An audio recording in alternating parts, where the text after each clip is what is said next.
Hello everyone, it's Deborah from Attic Lane, and in this video I'm going to show you how to make some notelets using Craftwork Cards stamps.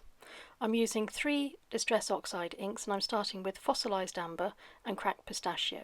So I'm putting them onto my craft mat. I'm going to spray them with water to activate the ink, and then I'm going to drag my cardstock through them.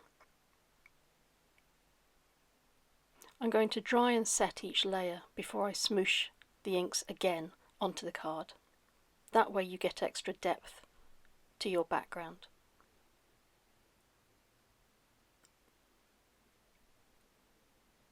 Now I'm using Wilted Violet to add a little bit of contrast in the colours. I made 3 card bases using exactly the same technique, and the next one that you're going to see is a blue background, and it was made using Broken China, Faded Jeans and Cracked Pistachio. I'm rubbing it with my anti-static bag because I'm going to emboss onto it, and I'm using some stamps from the mulberry tree, little circular stamps. I'm going to use the Versamark ink and stamp them all over the card. Then I'm going to cover them in white embossing powder and heat set them. Those tiny little stamps that you have in these various sets are so useful to create an extra bit of interest in your background. And you can see when they're heat set against that chalky finish of the Distress Oxide inks, it's a really nice contrast. This stamp set is called Amsterdam, and I'm going to use the thinnest, most narrow building because I'm going to use that almost like a tag, and I'm going to print them off with the same oxide inks that I used to stamp the background of the card.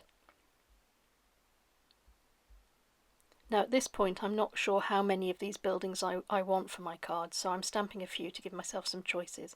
I'm going to cut them all out, and then when they're cut out I'm going to go around the white border with my black pen, and now I'm going to cut out the background using a die cut from Cottage Cuts.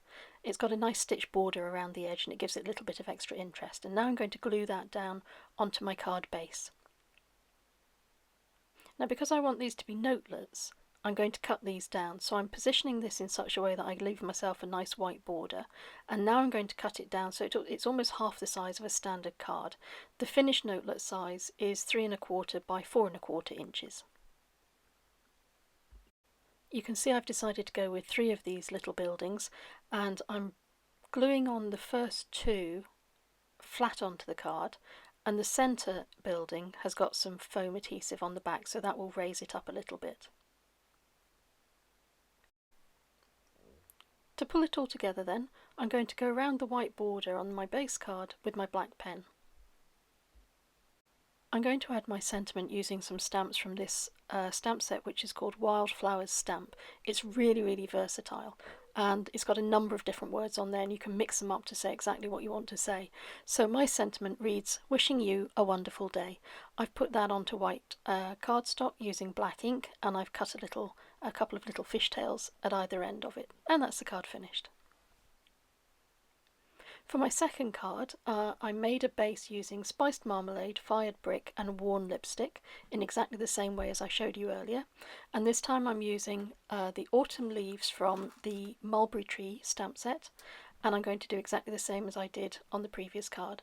I'm going to stamp them in Versa ink, and then I'm going to put white embossing powder over them, and I'm going to heat set them. And for this card I've used one of the wider buildings from the Amsterdam set, and I've stamped 3 of the buildings, again in Spiced Marmalade, Fired Brick and Warm Lipstick, which are the same shades that I used to create the background. I've created a sentiment, again using the Wildflowers stamp, and I've backed that onto some craft card.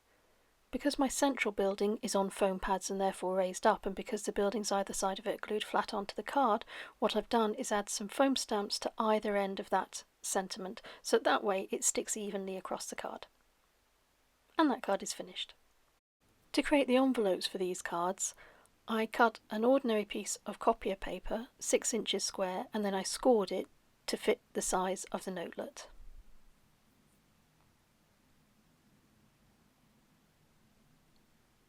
I will say it took me ages to work out what size I needed to do this. So that's all folded in, and I know that as an envelope shape it's exactly the right size, but I want to add a little bit of interest to it. So what I've done is taken the inks that were used for each of the cards and splattered them onto each envelope. Thank you for watching. Now I'm going to leave you with some music and some close-up photographs of each of the cards that I've made today. Hope you enjoyed them.